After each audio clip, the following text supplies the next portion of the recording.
Nous allons lire Apocalypse, le chapitre 11. Daniel, le chapitre 5, du 1er au 15e verset, puis nous allons sauter 10 versets.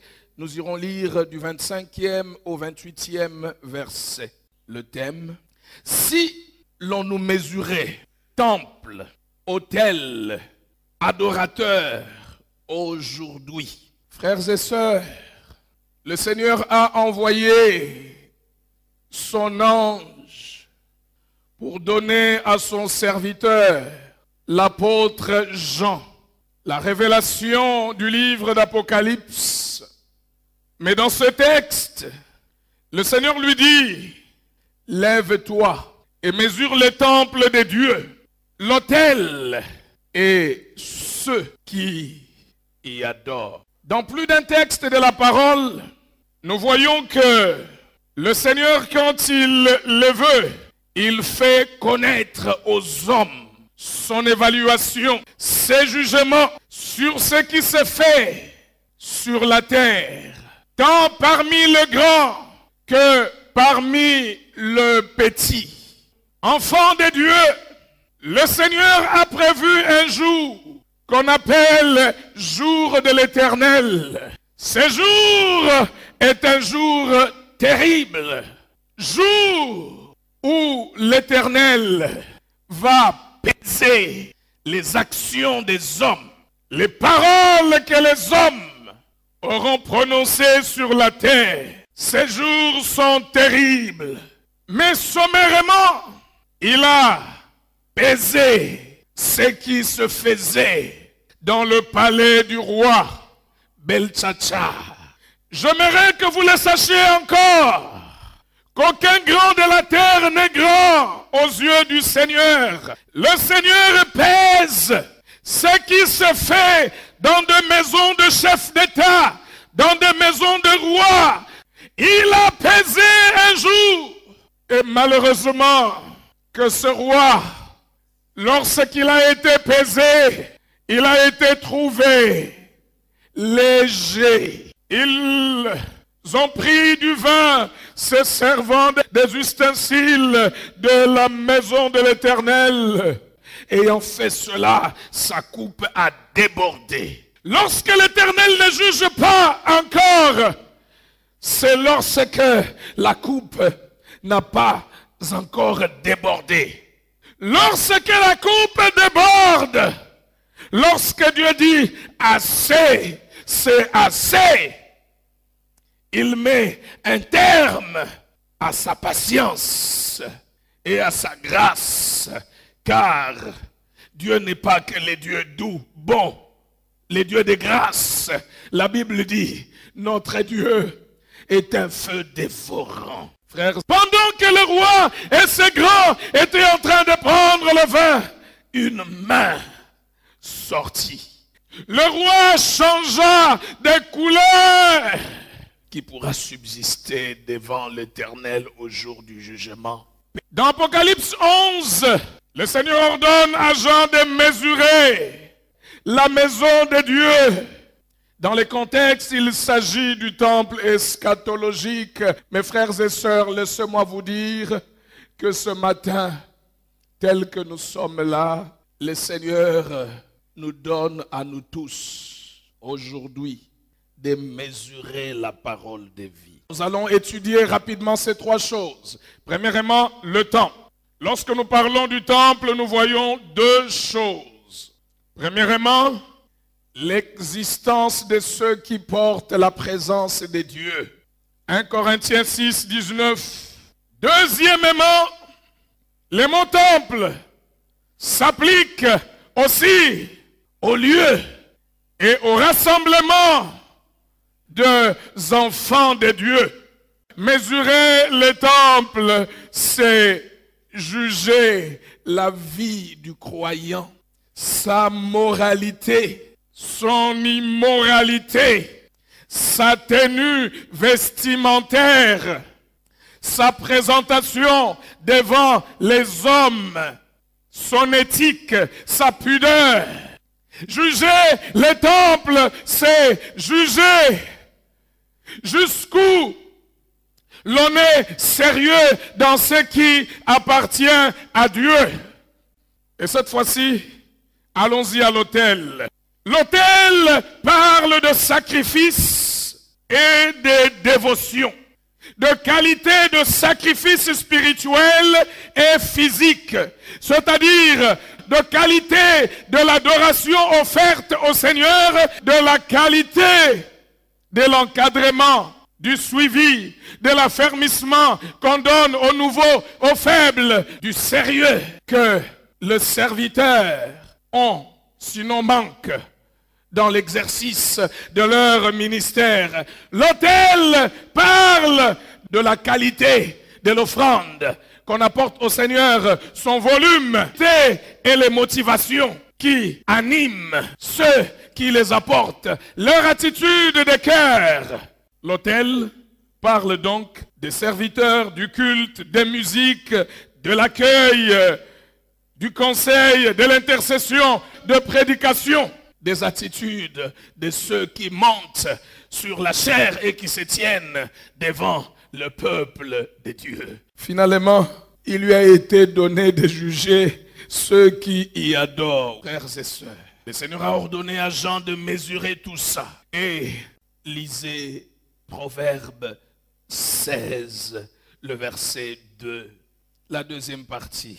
Nous pouvons lire les tout. Toutes les voies de l'homme sont pures à ses yeux, mais celui qui pèse les esprits, c'est l'Éternel. Lisez encore Hébreux 4, le verset 12. La parole de Dieu est vivante et efficace, plus tranchante qu'une épée quelconque à deux tranchants, pénétrante jusqu'à partager âme et esprit, jointure et moelle. Elle juge les sentiments et les pensées du cœur.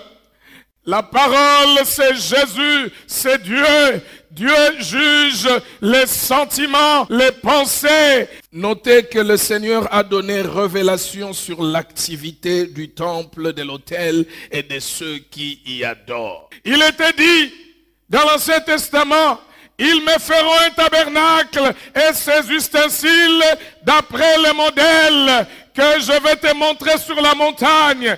Il donne révélation du temple, de ce que le temple sera, de ce que l'autel sera et de ce que les adorateurs seront. Et pour cela, nul n'est appelé à servir Dieu selon sa propre pensée. Pour rendre au Seigneur un culte de qualité, voici les deux choses auxquelles considérer. Un, c'est conformer à la révélation. Qui es-tu, Seigneur? Je suis Jésus que tu persécutes. Que veux-tu que je fasse? Va chez Anania, il te dira ce que tu dois faire. Tout celui qui est appelé reçoit du Seigneur un modèle, une révélation. La deuxième des choses, c'est se conformer à la vision qu'il donne à chaque maison. Ça, c'est standard pour tous, c'est-à-dire à la révélation exclusive, particulière, qu'il donne à chaque maison. Tu ne peux pas dire que tu es serviteur à la parole de vie et toi faire des choses comme toi tu veux. Si tu veux que ce soit comme toi tu veux, tikanayo, laisse. Et c'est cela qu'on peut appeler un service qui procède de la piété.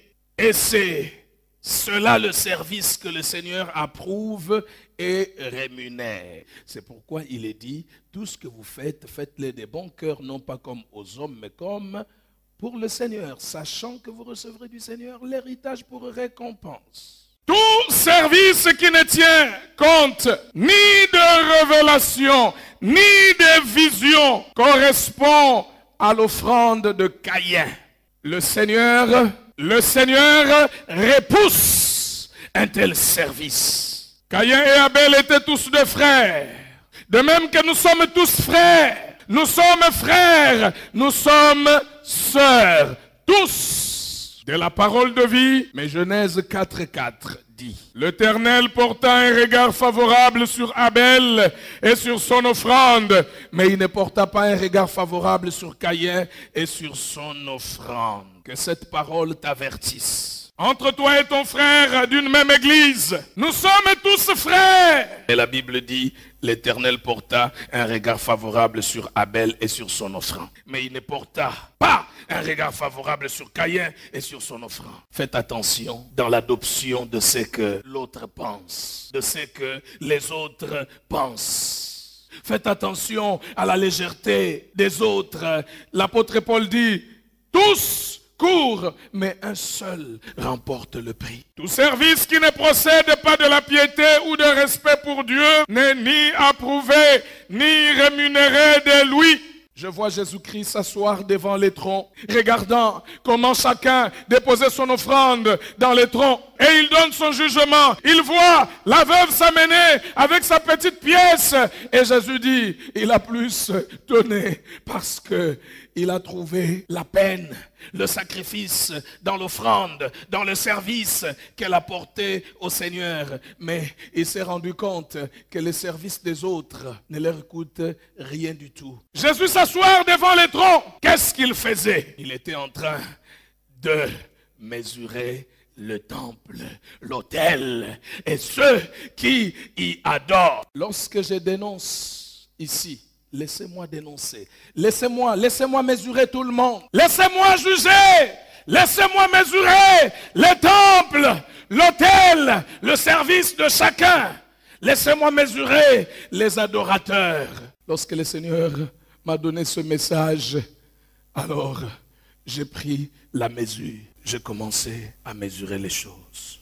Je voulais savoir si la parole de vie correspond vraiment et encore à la parole de vie. 1 Corinthiens 11, au verset 31, il est dit, si nous nous jugions nous-mêmes, nous ne serions point jugés. Ça veut dire que si tu te mesures, si tu as l'habitude de te mesurer, tu ne tomberas pas dans les jugements de Dieu. Pour cela, frères et sœurs, apprenez à vous asseoir et à mesurer. En ce début d'année, ne décollez pas dans la médiocrité. Mesure-toi toi-même. Comptez, pesez. Je laisse à chacun de rajouter ce que sera le dernier mot après son évaluation. 2 Corinthiens 13, le verset 5. Examinez-vous vous-même pour savoir si vous êtes dans la foi. Éprouvez-vous vous-même. Que chacun mesure et pèse sa consécration à Dieu.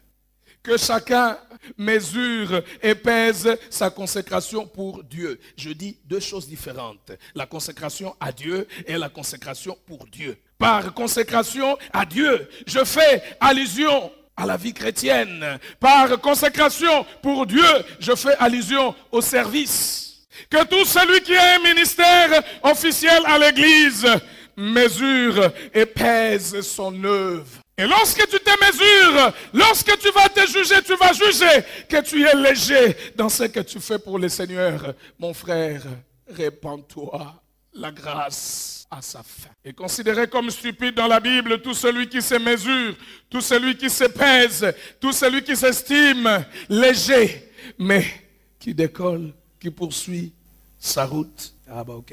Est stupide et léger tout celui qui remplit un ministère pour sauver la face. Donc toi tu es sûr que quand toi et ton frère, vous deux, vous n'êtes pas dans les champs de Dieu, c'est fini pour le Seigneur. Bravo. Le dernier texte que nous allons lire se trouve dans Malachie, le chapitre 1er, le verset 10. C'est lui qui dit, lequel de vous fermera les portes du temple donc, pour que vous n'allumiez pas en vain le feu sur mon autel. Je ne prends aucun plaisir en vous, dit l'Éternel des armées, et les offrandes de votre main ne me sont point agréables. Qu'est-ce que ça signifie allumer en vain les feux sur l'autel? Ça signifie, la répétition est vaine. Les chants sont vains. Votre accueil est vain. Votre intercession est vaine. Votre prédication est vaine. Dieu ne prend aucun plaisir dans rien qui se fait. Ça signifie que le ministère se remplit toujours, mais c'est sans respect, sans révélation et sans vision. Écrivez ceci, si pas sur votre bloc-notes, mais sur votre cœur. Tout celui qui sert le Seigneur hors norme, mais qui persévère dans son ministère, dans son service, est en train de se mûrir pour les jugements. Il est en train de remplir la dose. J'ai envie de dire, comme le pasteur Verneau, pourquoi tu me permets de parler ainsi à mes frères qui suivent?